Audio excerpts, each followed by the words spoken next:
राधे राधे मेरे प्यारे भाइयों बहनों माताओं व बंधुओं, संस्कार की बातें चैनल में आपका स्वागत है। बंधुओं, आज मैं आपको सुना रही हूँ आषाढ़ मास में सुने जाने वाले स्कंद महापुराण की कथा, जिसे सुनने मात्र से भगवान शिव शंकर भोलेनाथ की आप पर विशेष कृपा होगी। बंधुओं, पूर्ण विश्वास, सच्ची निष्ठा, एकाग्रचित होकर ही इस कथा को सुने। बंधुओं, यदि आपने हमारे YouTube चैनल संस्कार की बातें अब तक सब्सक्राइब नहीं किया तो जरूर करें और बेल आइकॉन दबाना ना भूलें, ताकि आपको हमारी आने वाली सभी वीडियोस की जानकारी सबसे पहले हो सके।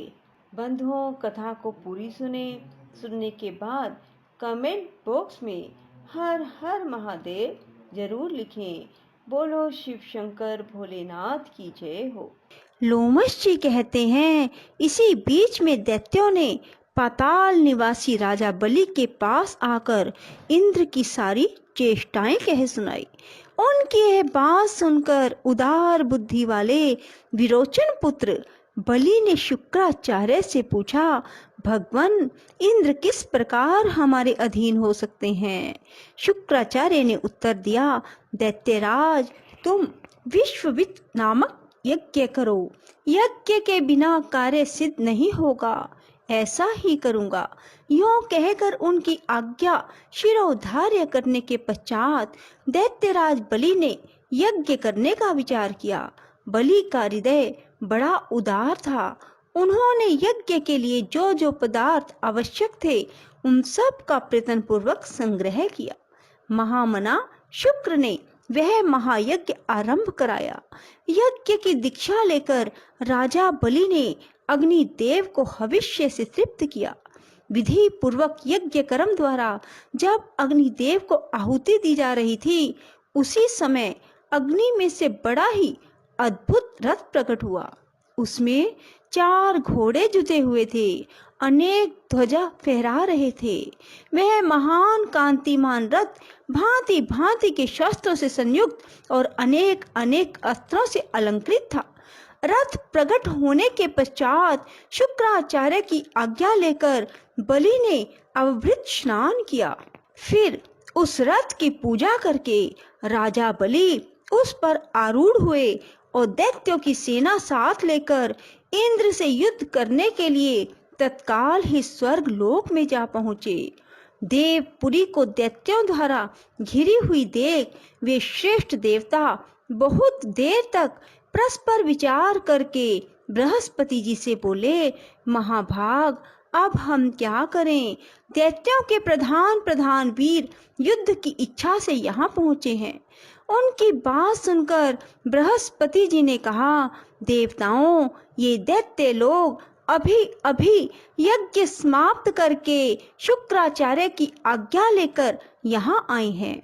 ये सभी इस समय तपस्या और पराक्रम के द्वारा अजेय हैं।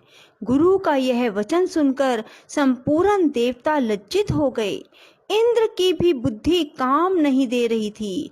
वे गुरु की फटकार पाकर लज्जा युक्त और चिंता मगन हो गए। सब देवता भय से व्याकुल हो कश्यप जी के पवित्र आश्रम पर गए।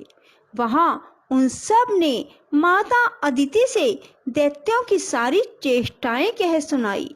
वह अप्रिय समाचार सुनकर पुत्र वत्सला अदिति ने कश्यप जी से कहा, महर्षि, देवताओं पर बड़ी भारी विपत्ति आई है। मेरी बात सुने और सुनकर उसके लिए कोई उपाय करें। प्रजापति देवता अमरावती छोड़कर आपके आश्रम में आए हैं, आप उनकी रक्षा करें। अदिति की बात सुनकर कश्यप ने कहा, भामिनी, इस समय असुरों का क्षय बड़ी भारी तपस्या के द्वारा ही हो सकता है। देवताओं की कार्य सिद्धि बहुत शीघ्र नहीं हो सकती। महाभागे, मैं तुम्हारे मनोरथ की सिद्धि के लिए यह व्रत बतला रहा हूँ। शुभे, इस प्रयत्न पूर्वक शास्त्रोक्त विधि के अनुसार करो। देवी, भाद्रपद मास में दशमी तिथि को मनुष्य संयम नियम के साथ पवित्रता पूर्वक रहकर भगवान विष्णु की प्रसन्नता के लिए एक भुक्त व्रत करे, एक ही बार भोजन करे। सुंदरी, भगवत भक्तों को चाहिए कि वे संपूर्ण मनोवांछित वरों के ईश्वर साक्षात श्री हरि की प्रार्थना करें। प्रार्थना का मंत्र इस प्रकार है: तो भक्तो अस्मयम नाथ दशमयादि दिनत्रयम व्रतम चराम्यहम विष्णु अनुज्ञाम दातुर्महसि। हे नाथ, मैं आपका भगत हूँ और दशमी से लेकर 3 दिन तक व्रत करना चाहता हूँ। विष्णु, इसके लिए आप आज्ञा दें।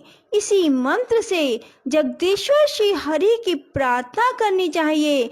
एक ही बार भोजन करें। वह एक बार का भोजन भी केले के पत्ते में ग्रहण करना चाहिए। उस भोजन में नमक वर्जित है।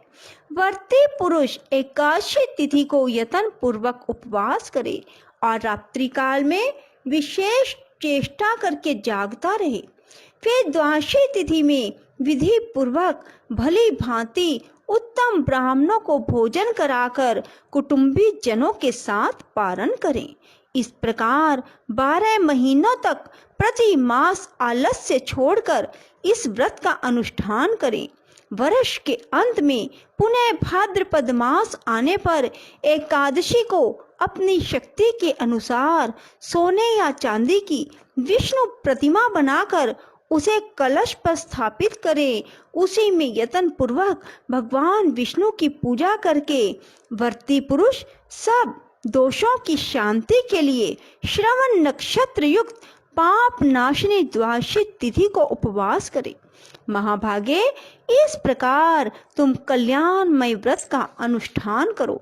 पतिव्रता अदिति ने देवताओं की कार्य सिद्धि के लिए पूर्ण एकाग्रता के साथ कश्यप जी के बताए हुए उस व्रत का पालन किया। 1 वर्ष तक इस प्रकार व्रत करने से भगवान श्री हरि संतुष्ट हो गए। ब्राह्मणों, उस समय श्रवण नक्षत्र युक्त द्वादशी तिथि को भगवान का वामन रूप में प्रादुर्भाव हुआ।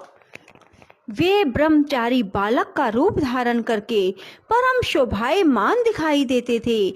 उनके 2 भुजाएं थी, कमल के समान खिले हुए सुंदर नेत्र थे। उनके श्री अंगों की कांति अलसी के फूल की भांति श्याम थी। वे वनमाला से अलंकृत थे।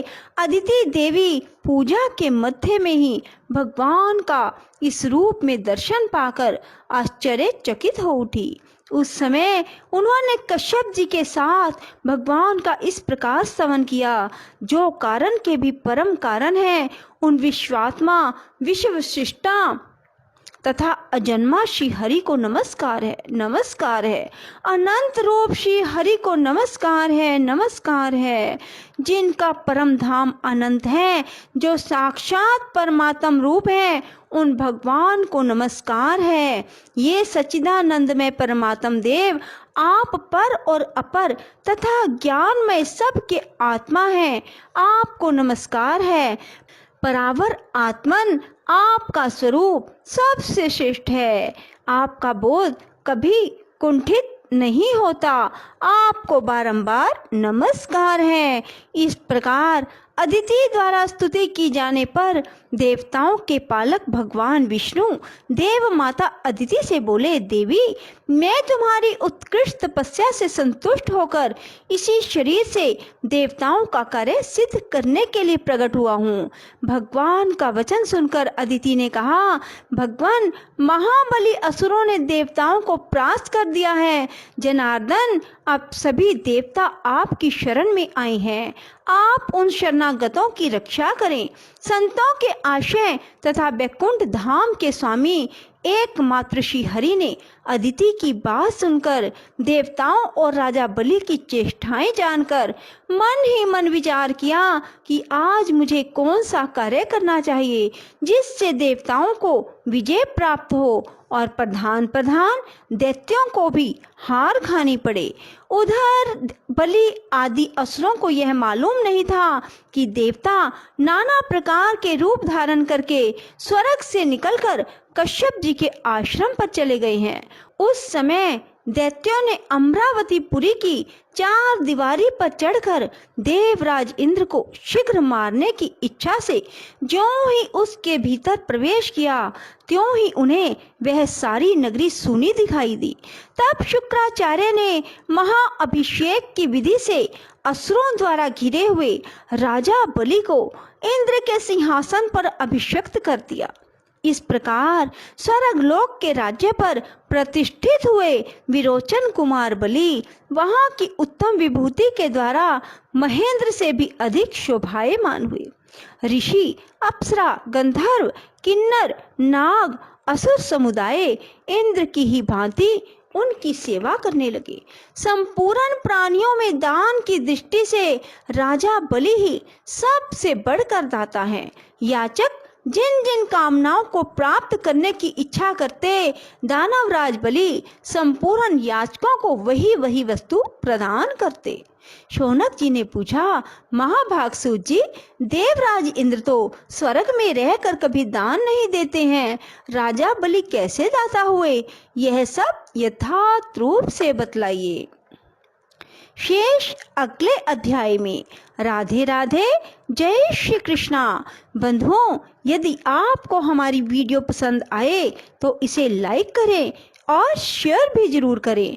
धन्यवाद।